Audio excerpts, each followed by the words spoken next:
Hello friends, good morning to all of you. हम लोग chapter 1 electric charge and field का ये 6 class पढ़ने वाले हैं। आप देख सकते हैं English medium class 6।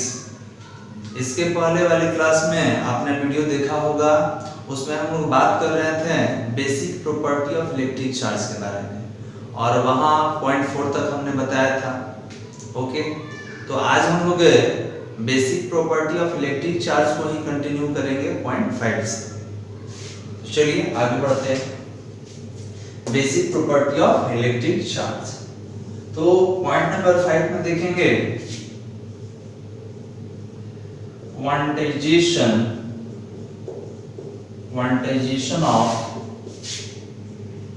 Electric charge. 5 number property क्या है इलेक्ट्रिक चार्ज का? Quantization of electric charge. तो what do you mean by quantization? तो quantization means decide the quantity on a charge body. किसी भी बॉडी पर जो चार्ज डिसाइड करना होता है that is called quantization. Okay, तो इसको डिफाइन करते हैं हम लोग। सबसे पहले तो क्वांटाइजेशन को लिखेंगे कि ये है क्या, उसके बाद उसको डिफाइन करेंगे कि what do you mean by quantization of charge. तो we can write quantization means decide the quantity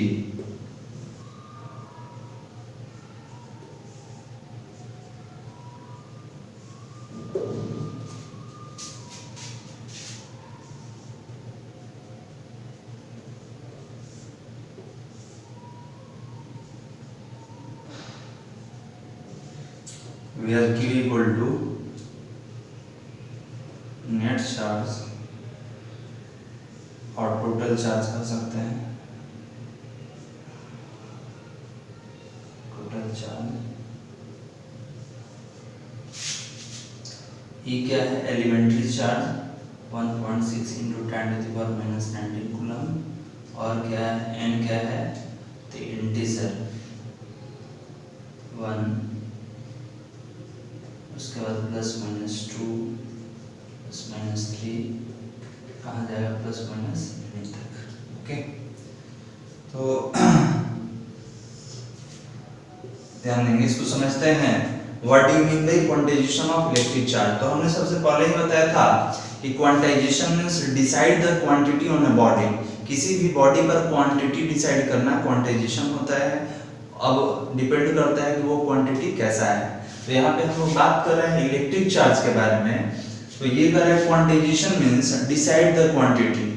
so the quantization of electric charge means the total charge of the body is always integral multiple of elementary charge, okay, fundamental charge और basic charge.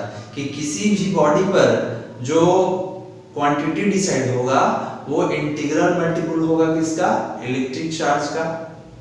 कैसे decide करेंगे? How can we decide quantity of electrons on a body with the help of this formula Q equal to ±NE, where Q equal to net charge, total charge, N equal to integers, plus minus, ये plus में भी होगा और minus में भी होगा, and E is the elementary charge, fundamental charge, basic charge which is 1.6 into 10⁻⁻⁹ coulomb.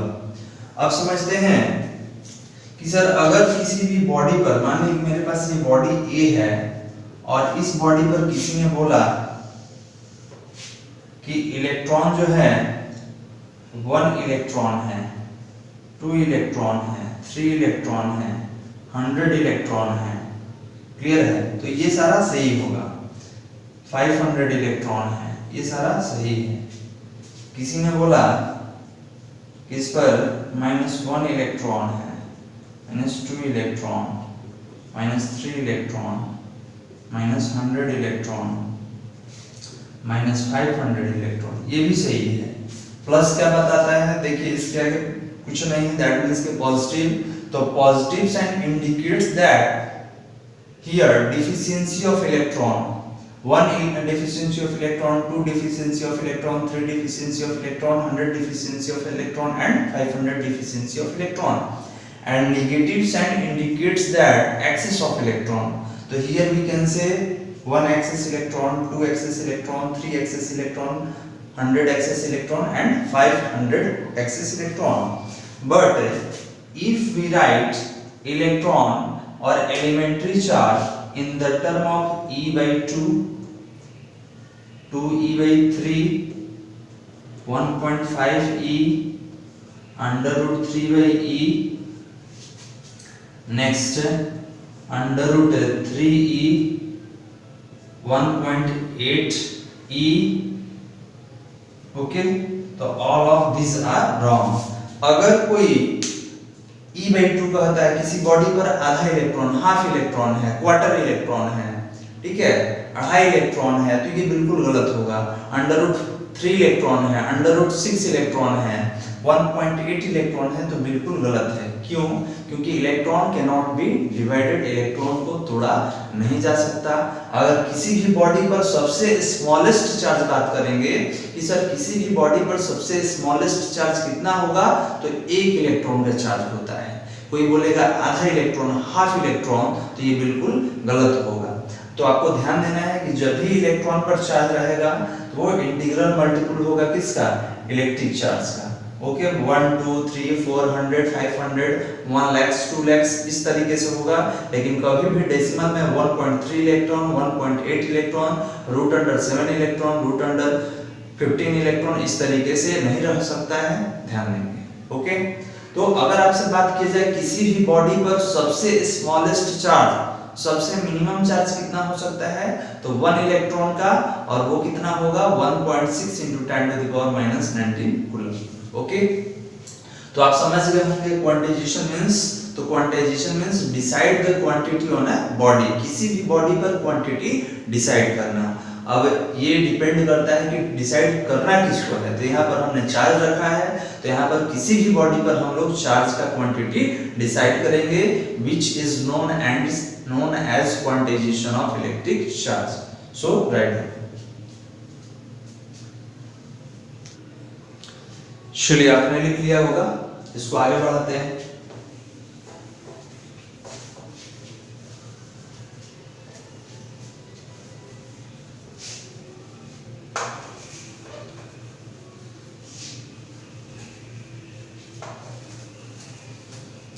इसी में थोड़ा सा तो लाइन और लिखना है, उसके बाद आगे बढ़ेंगे.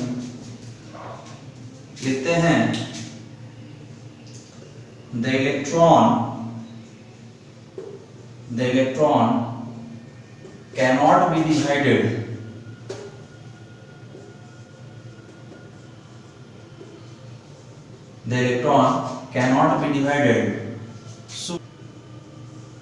so charge is always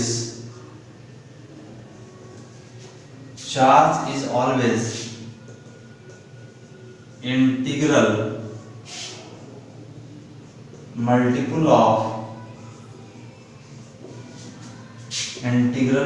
of electron.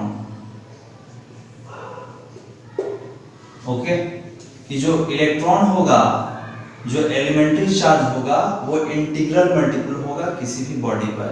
The electrons cannot be divided, so charge is always integral multiple of electron. और यहाँ पे इलेक्ट्रिक चार्ज,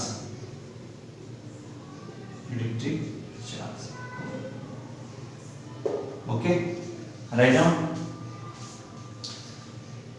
चलिए, तो ये आपका 5 नंबर पॉइंट था, जिसका नाम था हमारा quantization of charge.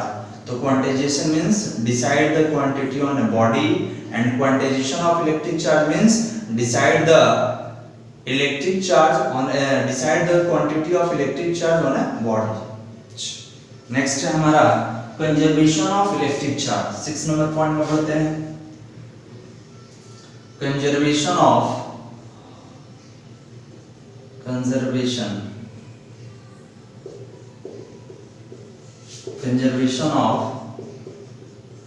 Electric charge. Conservation of electric charge. तो यहाँ पर हमको चार्ज का कंजर्वेशन पढ़ना है, और इससे पहले आप एनर्जी का कंजर्वेशन ऑलरेडी पहले से जानते हैं, आपने पढ़ा है. तो what is the conservation of energy? तो we can say that energy neither created nor destroyed, it is only redistributed from one body to another body or from one part of body to another part of body. Same like this, we can define the conservation of electric charge. Charge cannot be created, cannot be destroyed, it can only be redistributed from one body to another body, or we can transfer number of electrons from one body to another body. Charge है क्या, electrons है। तो चलिए इसको define करते हैं। सबसे पहले तो हम यहाँ पे समझेंगे सर कंजर्वेशन मींस क्या होता है। तो कंजर्वेशन मींस कि that does not change, that always remains constant. Okay, तो यहाँ आप लिख सकते हैं conservation, that means does not change or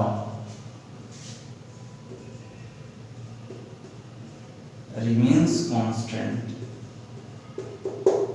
तो कंजर्वेशन का मतलब क्या होता है? तो कंजर्वेशन का मतलब होता है कि जो चेंज ना हो, जो हमेशा कांस्टेंट हो। किसी भी बॉडी पर अगर 10 इलेक्ट्रॉन है तो हमेशा इस पर 10 ही इलेक्ट्रॉन हो, दैट इज कॉल्ड कंजर्वेशन। हमारे नेचर में एनर्जी जो होता है कंजर्व होता है, उसी प्रकार चार्ज भी कंजर्व रहता है। ओके, तो इसको हम लोग डिफाइन करेंगे। सबसे पहले आप इसको लिख लीजिए। इसको दो तरीका है डिफाइन करने का। अकॉर्डिंग टू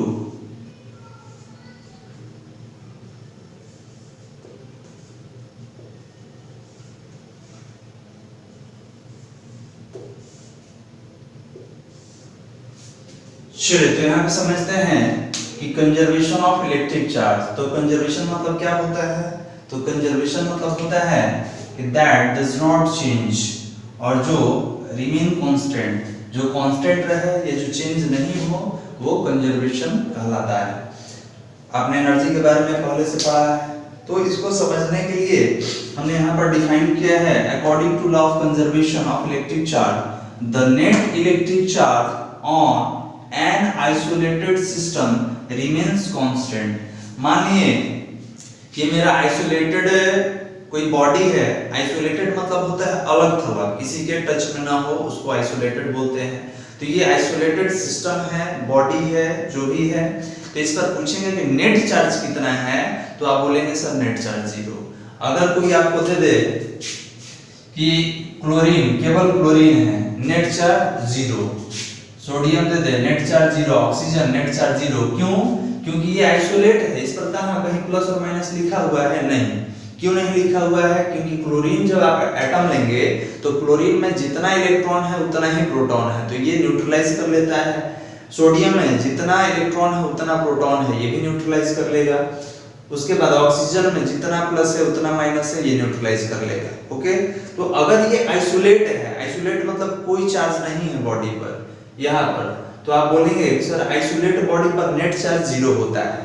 लेकिन अगर कोई लिख दे Cl माइनस Na+2-, अब आपसे पूछेंगे कि बताइए इस पर चार्ज कितना है, तो आपने बोला कि सर ये आइसोलेट पार्ट सिस्टम नहीं है, इस पर -1 चार्ज है, इस पर +1 चार्ज है और इस पर 2- चार्ज है। ओके, तो हम कहना क्या चाहते हैं? तो कंजर्वेशन ऑफ इलेक्ट्रिक चार्ज में हम कहना चाहते हैं कि जितना बॉडी का इनिशियल चार्ज रहेगा उतना ही फाइनल चार्ज रहेगा। एग्जांपल लेते हैं कि if we take two bodies, body A and body B, body A having 50 electrons, body B having 20 electrons. When we rub together, then body A and body B get a transfer of electron from one body to another body. Body A lose 15 electron and give to the body B to balance the electron. Okay, so we can say here both body is in equilibrium. Equilibrium means the number of electron or charge is equal on both bodies. So in first case we can say कि body A having 50 electrons, body B having 20 electrons. and after rubbing we can say body A having 35 electron and body B having 35 electron। तो first case में हमने देखा कि दोनों के पास 50 और 20 कितना हुआ 70, और आफ्टर रबिंग हमने देखा कि 15 इलेक्ट्रॉन लूज करता है। क्यों लूज करेगा? अपने आप को बैलेंस करने के लिए, और जब दोनों बैलेंस हो जाएगा और फिर दोनों पर चार्ज देखेंगे तो इस पर 35 और इस पर 35 इलेक्ट्रॉन, तो 35 कितना हुआ 70। तो आपने बोला कि सर यहाँ पर इलेक्ट्रॉन ना प्रोड्यूस्ड हुआ है, ओके, और ना डिस्ट्रॉयड हुआ है, केवल इलेक्ट्रॉन का ट्रांसफर होता है। तो इसको समझने के लिए एक एग्जांपल ले सकते हैं।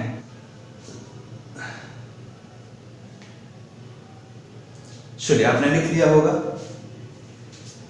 इसको एक एग्जांपल समझते हैं। ये जो आपने लिखा, याद ये रखना है कि आइसोलेट बॉडी पर जो नेट चार्ज होता है, आइसोलेट सिस्टम पर जो नेट चार्ज होगा हमारा, नेट इलेक्ट्रिक चार्ज होगा, वो कैसा रहेगा?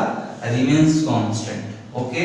और इनिशियल चार्ज किसके इक्वल होगा? Final charge. समझते हैं यहाँ पर इसको एग्जांपल से।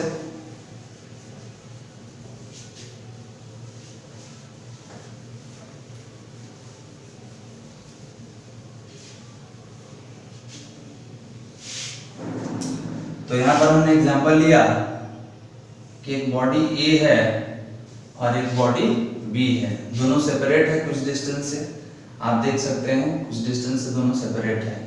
हमने बोला कि यहाँ पर इसके पास, बॉडी A के पास 20 इलेक्ट्रॉन है और बॉडी B के पास 10 इलेक्ट्रॉन है। जब दोनों को एक दूसरे के कांटेक्ट में लाया गया, body A and body B को, when body A and body B kept closer to each other and rubbing together, then we can say body A lose electron। कितना इलेक्ट्रॉन लूज करेगा बैलेंस करने के लिए? तो 5 इलेक्ट्रॉन लूज कर दिया। तो जब 5 इलेक्ट्रॉन लूज कर दिया तो यहाँ पे कितना बचा? 15 इलेक्ट्रॉन, और ये 10 था और 5 और ले लिया बॉडी A से, तो कितना हो गया? 15 इलेक्ट्रॉन, ओके। तो आप बोलेंगे बिफोर रबिंग, कि रब करने से पहले, before rubbing number of electron कितना है? तो सर 20 और 10 30, और जब आपने दोनों को रब कर दिया, यहाँ पर रब हुआ है, रब करने पर after rubbing number of electron कितना है? तो सर 15 और 15 कितना हुआ? 30। अब देखिए ये दोनों अलग अलग है, ये अभी दोनों बॉडी जो आइसोलेट बॉडी है, क्लियर है, लेकिन यहाँ पर आपने रब कर दिया तो ये चार्ज बॉडी हो गया।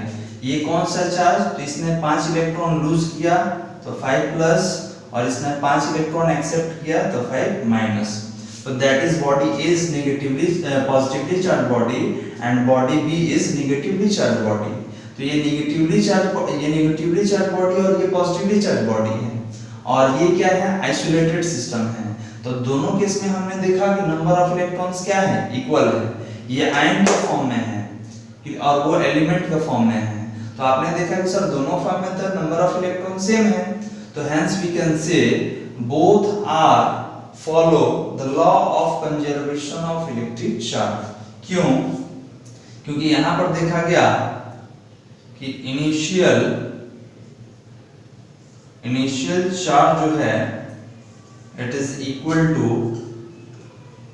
Final charge. इनिशियल चार्ज किसी के इक्विवेलेंट है, जितना पहले उतना ही बाद में है। 20 और 10 30 और 15 15 30। तो आपने बोला hence it follow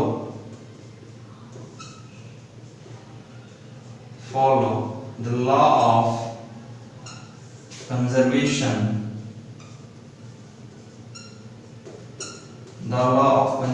of electric charge। Okay, so write down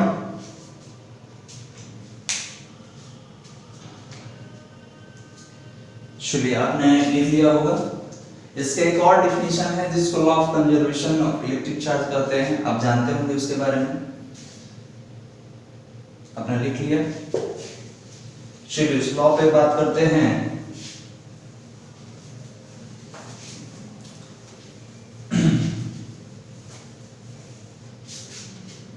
और वो लॉ कौन सा है? तो कंजर्वेशन ऑफ इलेक्ट्रिक चार्ज। तो एक और डेफिनेशन लिखने हम लोग जा रहे हैं, लिखेंगे charge neither be created nor be destroyed. It can transfer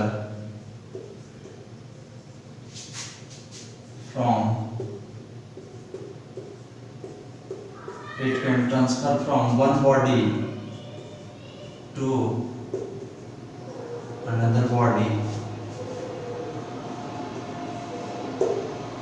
तो हमने क्या पढ़ा कि charge neither be created nor be destroyed. It can only transfer. Sorry यहाँ पे लिखते हैं it can only transfer.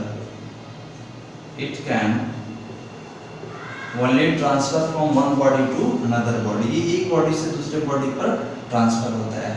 There are various examples for them. लिख लीजिए, इसके बाद एग्जांपल लेते हैं। लिख लीजिए। चलिए तो एग्जांपल लेते हैं कंजर्वेशन ऑफ चार्ज के लिए, और ये सारा पॉइंट 6 में बात हो रहा है। तो फर्स्ट एग्जांपल लेते हैं।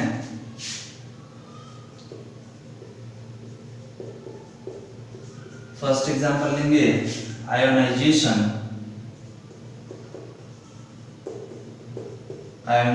रिएक्शन। तो ये आयोनाइजेशन रिएक्शन क्या है और ये कैसे कंजर्वेशन ऑफ चार्ज को फॉलो करता है, इस पे बात करेंगे। तो आयोनाइजेशन मीन क्या होता है? तो जब कोई एलिमेंट आयोनाइज्ड हो जाता है तो that reaction is known as ionization reaction. तो आपने सुना होगा सोडियम क्लोराइड के बारे में, NaCl। ये सोडियम क्लोराइड किसमें टूटता है? तो Na प्लस सोडियम प्लस और क्लोरीन माइनस प्लस। क्यों?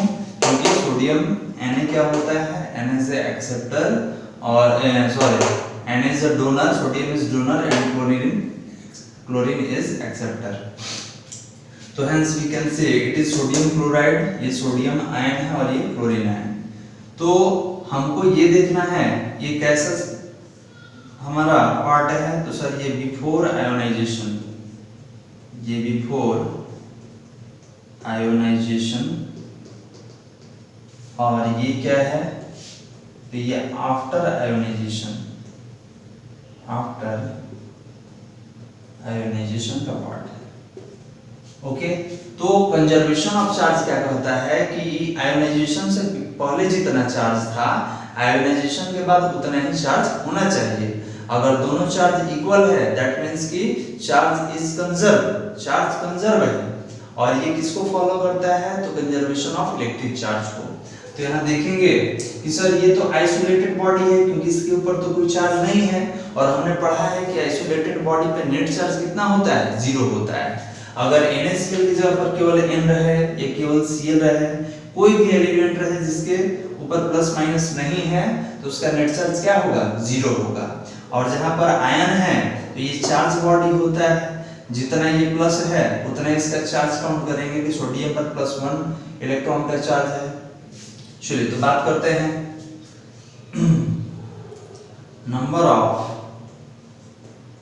Electron before ionization. Sir before ionization number of electron कितना है? तो ध्यान देंगे आइसोलेटेड बॉडी पे नेट चार्ज कितना होता है? 0 होता है। और आफ्टर आयोनाइजेशन तो number of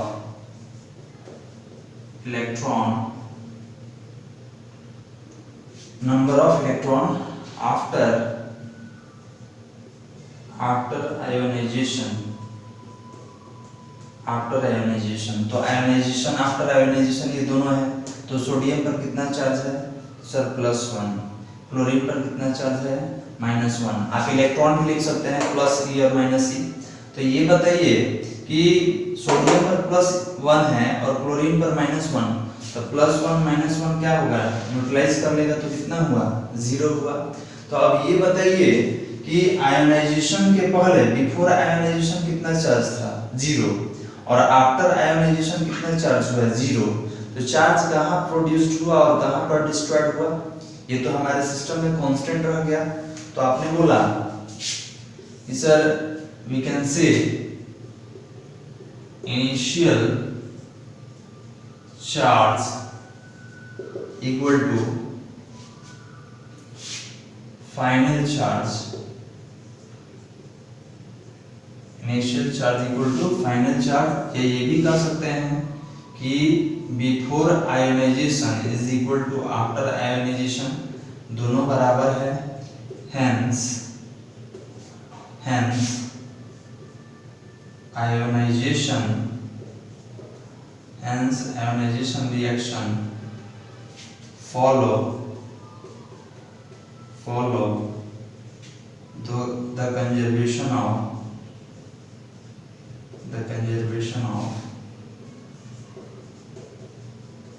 electric charge. Okay, तो आपने देखा कि सर रिएक्शन में आयोनाइजेशन के पहले और आयोनाइजेशन के बाद दोनों जो चार्ज है कांस्टेंट है। बिफोर आयोनाइजेशन कितना है हमारे पास, तो बिफोर आयोनाइजेशन हमारा चार्ज 0 है और आफ्टर आयोनाइजेशन कितना है, 0।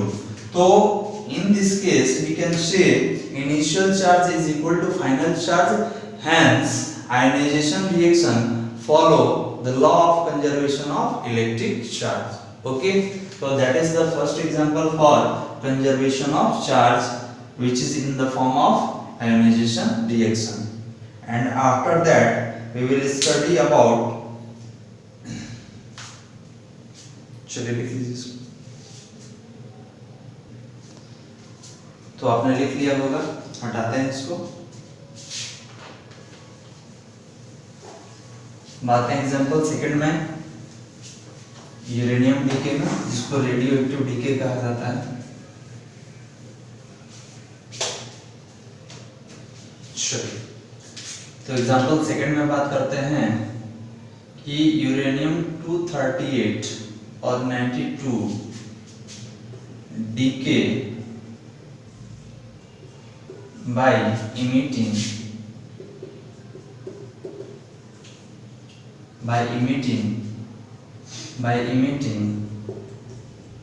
अल्फा पार्टिकल, जिसको हीलियम एटम बोलते हैं हम लोग, अल्फा पार्टिकल और हीलियम एटम,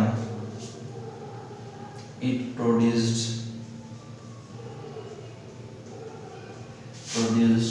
thorium 234 and 90। तो ये सेकंड एग्जांपल है, इसको समझते हैं कि यूरेनियम जो होता है ये अल्फा पार्टिकल इमिट करता है, जिसको रेडियो एक्टिव डीके कहते हैं। और प्रीवियस क्लास में आपने पढ़ा है कि अल्फा पार्टिकल को हीलियम एटम कहा जाता है। तो जब यूरेनियम 238-92 अल्फा पार्टिकल का डीके करता है तो किसका फॉर्मेशन करेगा, थोरियम का। तो देखिए यहाँ स्टेट चेंज हो रहा है, यहाँ यूरेनियम का डीके हो रहा है, क्षय हो रहा है, नाश हो रहा है, कमी हो रहा है, क्लियर है। लेकिन फिर भी ये कंजर्वेशन ऑफ चार्ज को फॉलो करता है। कैसे, इस पे बात करेंगे। ओके, तो इसके लिए एक एग्जांपल लेते हैं कि sir here uranium 238 and 92 and it decay, जिसको रेडियो एक्टिव डीके कहा जाता है। यहाँ पर लेते हैं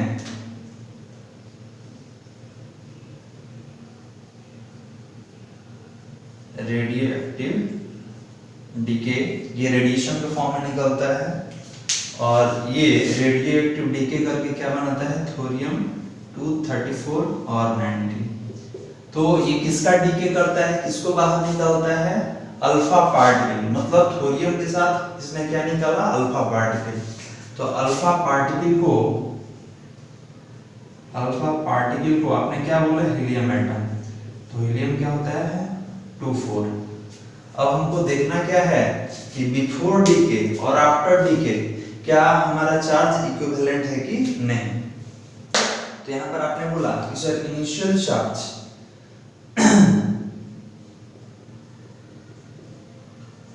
initial charge equal to final charge, ये दोनों इक्विवेलेंट होना चाहिए। तो अब देखिए तो इनिशियली ये कितना है इसके ऊपर चार्ज, तो आपने बोला कि सर यहाँ पर इनिशियल चार्ज हमारा 92 है, यूरेनियम के पास कितने इलेक्ट्रॉन है 92। अगर ये केवल 238 92 लिखा रहता और यहाँ पर प्लस माइनस के फॉर्म में रहता तो हम एन के फॉर्म में काउंट करते हैं। जैसे NaCl में हमने NaCl को 0 लिया था और Na+ पे 1 इलेक्ट्रॉन का चार्ज था, क्लोरीन पर माइनस चार्ज था, तो वहाँ न्यूट्रलाइज किया गया था। आपने बोला कि सर यूरेनियम में इसमें इलेक्ट्रॉन होता है that is known as atomic number and that is atomic mass, तो हमको यहाँ चार्ज इक्विवेलेंट करना है। तो ये बताइए कि बिफोर डीके, इसको बोलेंगे बिफोर डीके, ये जो है बिफोर डीके का पार्ट है और वो जो है आफ्टर डीके, कहां पर लिखा है आफ्टर डीके। ओके, तो इनिशियल और फाइनल क्या होना चाहिए इक्विवेलेंट। तो इनिशियल इलेक्ट्रॉन कितना है 92 और इधर आइए यहाँ पर कितना है 90 और अल्फा, जिस अल्फा पार्टिकल को आपने हीलियम बोला है, अल्फा पार्टिकल को आपने हीलियम एटम बोला है, हीलियम के पास कितने इलेक्ट्रॉन 2, तो ये कितना हो गया 92 इक्वल टू 92। तो कैन वी राइट और कैन वी से कि uranium decay by emitting alpha particle it follow the conservation of electric charge. तो not for only uranium, any decay always follow the law of conservation of electric charge। तो hence we can say, कहां पर लिखें, तो यहां पर ध्यान देंगे, इसके ऊपर हम लिख दे रहे हैं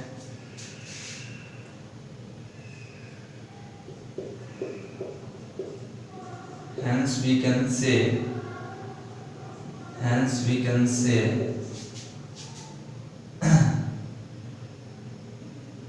any decay, not only for uranium, any decay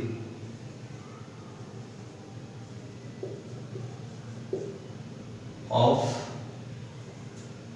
charge, any decay, hence we can say any decay follow the law of conservation, the law of conservation of electric charge। तो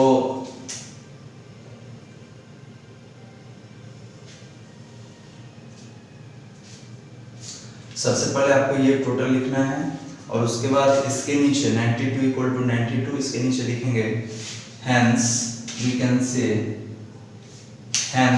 say any decay follow the law of conservation of, the law of, यहाँ पर लिख लेंगे the law of conservation of electric charge, write down।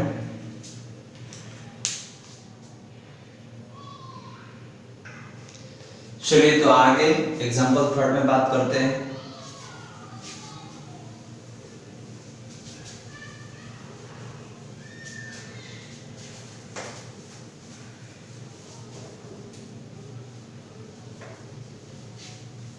ये सारा examples में हो रहा है हमारा।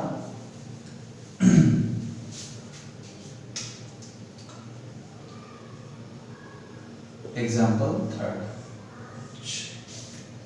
तो प्रीवियस क्लास में भी हमने पढ़ा था कि चार्ज होता है ऑलवेज पेयर में प्रोड्यूस्ड होता है। तो यहाँ पर हमको पढ़ना है द चार्जेस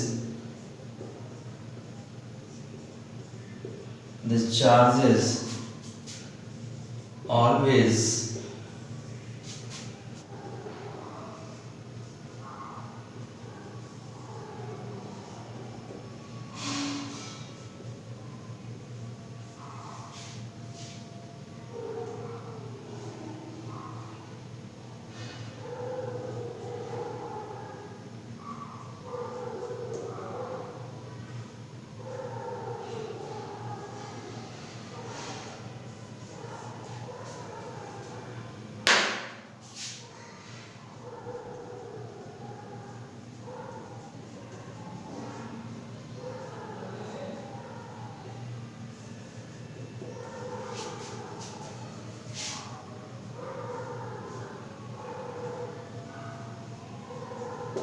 चलिए समझते हैं।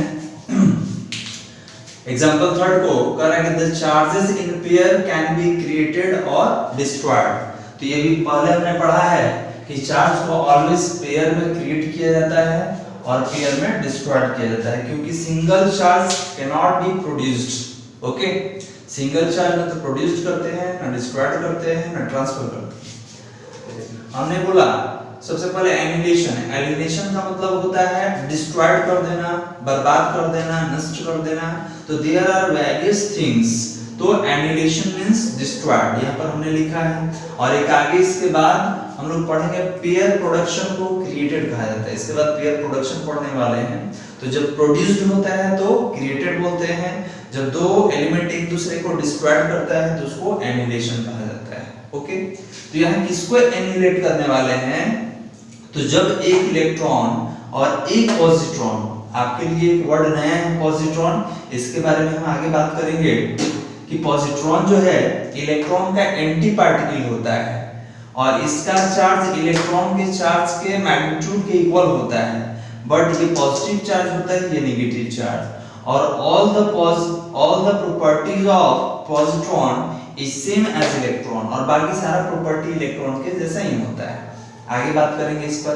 तो जब एक इलेक्ट्रॉन इधर से आया, एक पॉजिट्रॉन आया, जब दोनों एक दूसरे से टकराते हैं तो एक विस्फोट होता है और रेडिएशन क्रिएट होता है, और वो रेडिएशन किसका होगा? गामा रेज का होगा। और आप पढ़ चुके हैं कि गामा रेज जो होता है इस पर किसी भी प्रकार का चार्ज नहीं होता है, चार्जलेस होता है। तो gamma rays carried no charge, इसके पास चार्ज होता ही नहीं है। अब आते हैं, इसको बोलेंगे बिफोर एनिहिलेशन, इसको बोलेंगे आफ्टर एनिहिलेशन। तो यहाँ पर इनिशियल फाइनल की जगह पर बिफोर एंड आफ्टर भी हम कह सकते हैं। तो आपने बोला कि सर इनिशियल चार्ज कितना है? तो इस पर एक इलेक्ट्रॉन का चार्ज है, तो ये हो गया आपका -1। इस पर एक प्लस का चार्ज है तो +1, और देयर इज नो चार्ज क्योंकि ये चार्जलेस होता है। तो नो चार्ज मतलब 0 प्लस माइनस 0, तो 0 इक्वल टू 0। तो hence electric charge is conserved. Okay, so we can say that annihilation follow the law of conservation of electric charge, and after that we will study about pair production or created. Okay, so write down.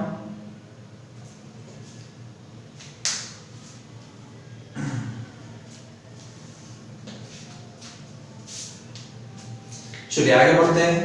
लिख लिया होगा आपने, video को pause कर लें, समझे इसको।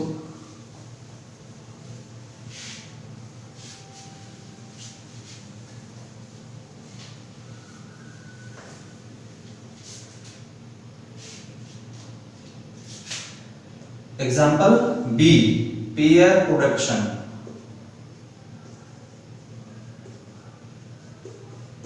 Pair production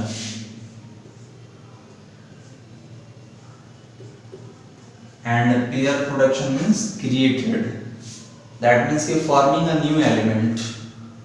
When two elements strike to each other then a new element will be formed. तो कौन कौन सा एलिमेंट है जो स्ट्राइक कर रहा है? तो आपने बोला कि सर गामा रेज लेते हैं और गामा रेज को किसी हैवी मेटल पे स्ट्राइक कीजिए। हैवी मेटल कौन है? प्लैटिनम लेते हैं।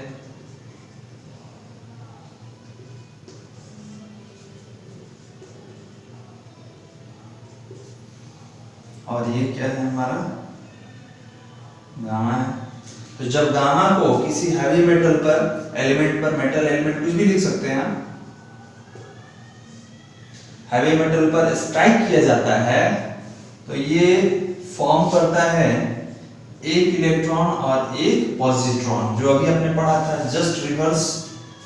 ओके, तो when two gamma rays strike on heavy metal then it form two types of element, first is electron and second is positron. तो इसका नाम लेते हैं इलेक्ट्रॉन एंड पॉजिट्रॉन। अब देखिए यहाँ पर इनिशियल फाइनल लिखने वाले नहीं है, हम यहाँ पर देखिए ऐसे लिखेंगे before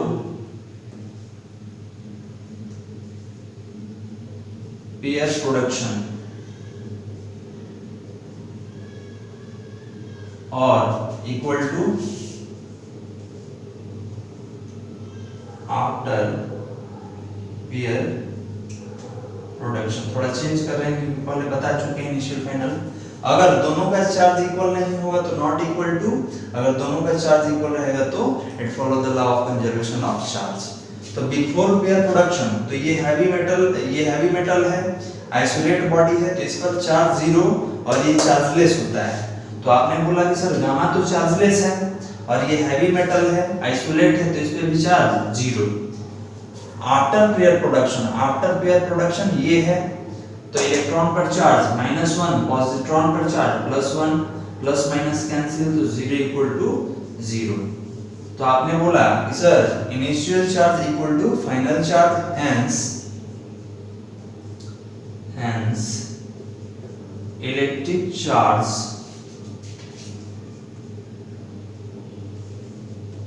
is conserve.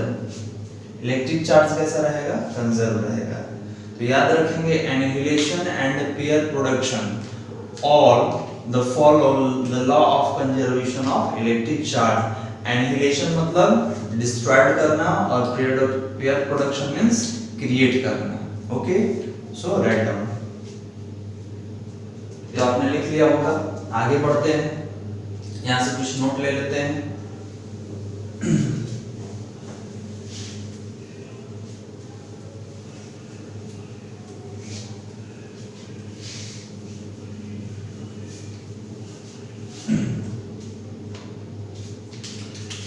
Note number 1, positron is the antiparticle of electron। positron जो है वो इलेक्ट्रॉन का एंटी पार्टिकल होता है। इसमें आगे और कंटिन्यू करते हैं। The charge on positron is same as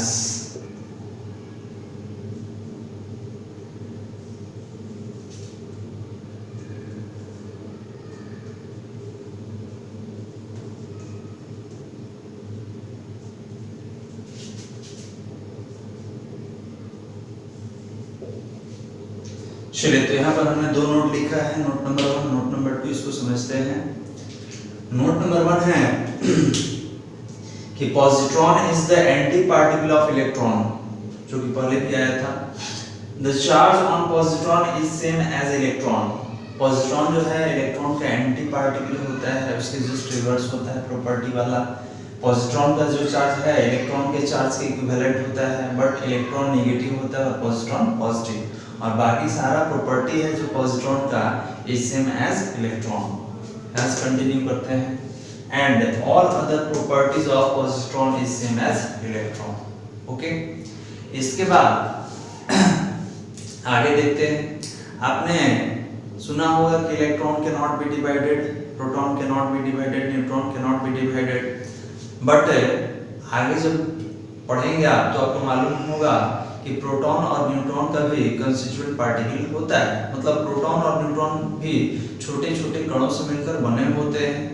okay, उन पर कितना चार्ज होता है? तो +e/3 -e/3 +2e/3 -2e/3, जिसको क्वार्क कहा जाता है। और ये क्वार्क जो होता है वो फ्री स्टेट में एग्जिस्ट नहीं करता, तो इसलिए इसको हम लोग कंसीडर नहीं करते हैं। तो जब वो कंसिडरेबल नहीं है तो कंसिडरेबल क्या है? तो इलेक्ट्रॉन का चार्ज कंसिडरेबल होता है। तो क्वार्क को हमको अभी पढ़ना नहीं होता है, आफ्टर 12 आपको खुद मिलेगा। तो समझते हैं constituent particle of proton and neutron, कि प्रोटॉन और न्यूट्रॉन का कंस्टिट्यूएंट पार्टिकल। तो कंस्टिट्यूएंट पार्टिकल का अर्थ होता है कि प्रोटॉन किससे बना है, न्यूट्रॉन किससे बना है। तो according to latest discoveries the constituent particle of proton and neutron are known as quark। ये बहुत आदमी जानते भी नहीं होंगे कि क्वार्क क्या है। तो उसको हम क्वार्क बोलते हैं, जिससे प्रोटॉन और न्यूट्रॉन बनता है। उसको अप क्वार्क डाउन क्वार्क के नाम से जानते हैं, यूयूडी होता है। They have charge equal to, अब एक क्वार्क के पास चार्ज कितना होता है, तो plus e/3 minus e/3 plus 2e/3 minus 2e/3। और अभी हमने पढ़ा था कि किसी भी बॉडी पर जब भी चार्ज रहेगा तो 1 रहेगा, 2 रहेगा, 3 रहेगा, इंटीग्रल मल्टीपल ऑफ इलेक्ट्रॉन होता है, वो फ्रैक्शन में नहीं होगा। अब आगे समझते हैं। Quark are not exist in free state, अभी हमने बताया था कि जो क्वार्क होता है वो फ्री स्टेट में एग्जिस्ट नहीं करता है, hence we do not take their charges to be elementary charge। तो जब वो एग्जिस्ट ही नहीं करता है तो उस चार्ज को हम लोग कंसीडर ही नहीं करते हैं, उसको एलिमेंट्री चार्ज नहीं लेते हैं। तो एलिमेंट्री चार्ज किसको लेंगे, तो इलेक्ट्रॉन पर जो चार्ज होता है -1.6 × 10⁻⁻19 कूलम, इसी को एलिमेंट्री चार्ज लिया जाता है। चलिए लिख लेंगे इसको। नेक्स्ट आगे नोट 3 में बात करेंगे।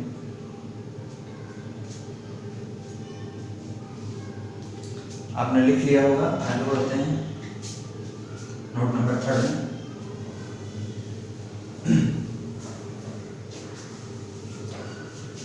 तो नोट नंबर 3 में बात करेंगे कि सर क्वांटाइजेशन के बारे में किसने बताया था, तो the quantization of electric charge is experimentally derived bye Millikan. Millikan का आपने नाम सुना होगा, जिसने ऑयल ड्रॉप एक्सपेरिमेंट किया था। Note number 3, the quantization of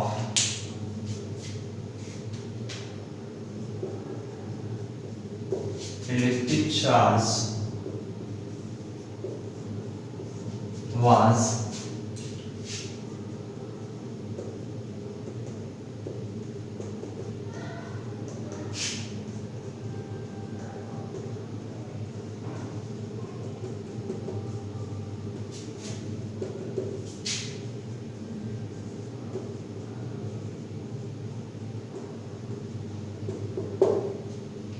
तो समझते हैं नोट नंबर 3 को। The quantization of electric charge was experimentally established by R A. Millikan in 1909। कि ये क्वांटाइजेशन ऑफ चार्ज के बारे में किसने बताया था, तो मिलिकन ने कब बताया था, तो 1909 में। His experiment to establish the quantization of charge which is known as Millikan oil drop experiment. इससे पहले भी बात हुआ था कि मिलिकन ने ही इलेक्ट्रॉन पर स्पेसिफिक चार्ज के बारे में बताया था मिलिकन ऑयल ड्रॉप एक्सपेरिमेंट से। और कितना इलेक्ट्रॉन पर स्पेसिफिक चार्ज लगाया गया था, तो 1.76 × 10⁻11 कूलम पर केजी। ओके, तो ये जो अभी हम लोग पढ़ रहे हैं ये सारा हमारा बेसिक चल रहा है। चार्ज का हम लोग अभी इंट्रोडक्शन पढ़ रहे हैं, अभी हम लोग पूरी तरीके से चैप्टर में हम लोग एंट्री नहीं किए हैं। ये जितना अभी क्लास 6 तक आपने पढ़ा,